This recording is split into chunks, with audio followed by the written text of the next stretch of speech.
En 2017-2018, on a eu une période de sécheresse énorme et le printemps a été très tardif et froid, ce qui a occasionné des pertes des récoltes, surtout des fourrages pour nos animaux. Tout simplement. Et si on a repris la période 2018, l'année 2018, encore très difficile, encore vécu une sécheresse encore pire que 2017, bien là, les producteurs n'avaient plus de réserve.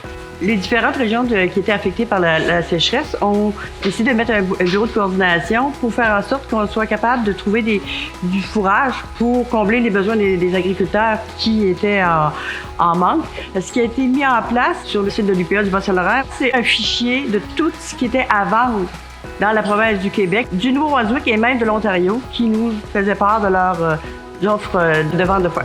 Les changements climatiques, moi, je ne peux pas savoir le printemps qui vient s'il va être hâtif ou tardif. La chose qu'on peut dire, par exemple, il va falloir que nos producteurs essayent de s'en aller dans des cultures pour compenser, si je dirais, pour compenser un peu si on a une perte de foin, une sécheresse énorme.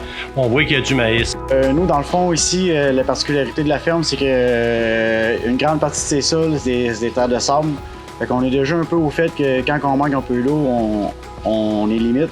Maintenant, nous, quand on veut acquérir de la terre, il faut penser à diversifier notre type de sol. C'est pour ça que maintenant, là, on a de la terre sur 3 plateaux. Fait qu'on est diversifié. On y va avec des plantes qui sont un petit peu plus résistantes aux sécheresses que dans le passé.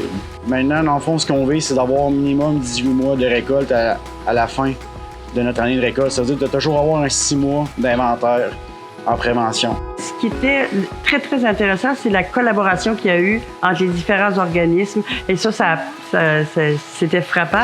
Et le travail qu'on a fait, ça a permis de recueillir aussi de l'information pour aider justement à modifier la valeur de remplacement parce que les coûts de transport et l'achat de fourrage avaient augmenté énormément.